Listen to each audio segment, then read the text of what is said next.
I'm Randy McCullough, the Association's Deputy Executive Director, and this is Scott Henderson, our Government Affairs Assistant. Well, here we are in July, typically the hottest month of the year, and vacations are in full swing. The state legislature has adjourned and left Albany, at least for now, and even the U.S. Congress is slated to go on its summer recess in a few short weeks.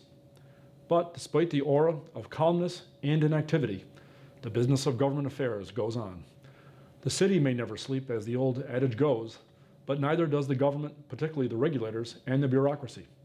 It may not be as evident or obvious, but there is always something happening, or that could happen, when it comes to the public arena.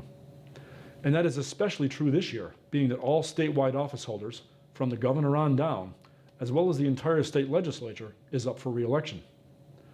Throw in the drama of internal battles within the Democratic Party, and that control of the state Senate is up for grabs, and you've got the makings of a very interesting fall election season, and one that carries high stakes for our businesses and all of us as individuals.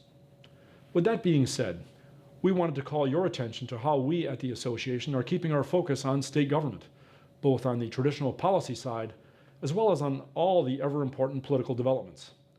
Having formerly worked in the state legislature, I can say affirmatively that, more often than not, politics drives policy, for good or for ill.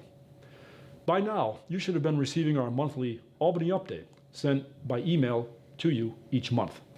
Albany Update is a newsletter-type email that gives our members an inside look at what's happening in the Capitol in Albany and around the state. We cover NYSFDA legislative updates, our meetings with legislators and their staffs, as well as political happenings, including election updates and stories.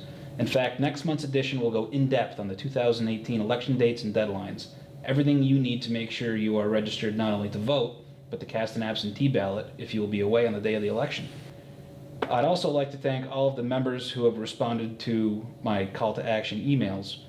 Your calls to legislators were instrumental in ensuring passage of our due process legislation, protecting funeral directors caught up in the AAMI situation, as well as assembly passage of our EDRS legislation.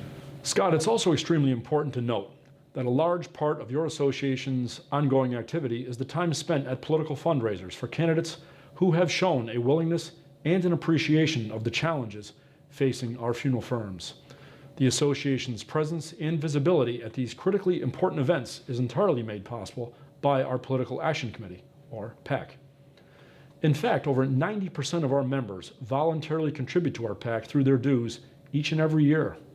Because of our members' generous support, funeral directors active in our grassroots network joined Government Affairs Chair Bill McVeigh and me representing the association at 72 separate events for elected officials on both sides of the political aisle, including the governor, lieutenant governor, state comptroller, and members of the state senate and assembly.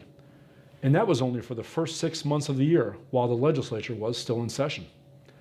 Even now, the work and mission continue.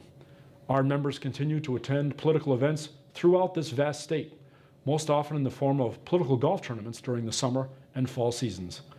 NYSFDA will be actively represented in at least 11 of these tournaments by the time golf season ends, continuing to maintain and further building upon our solid relationships with key lawmakers.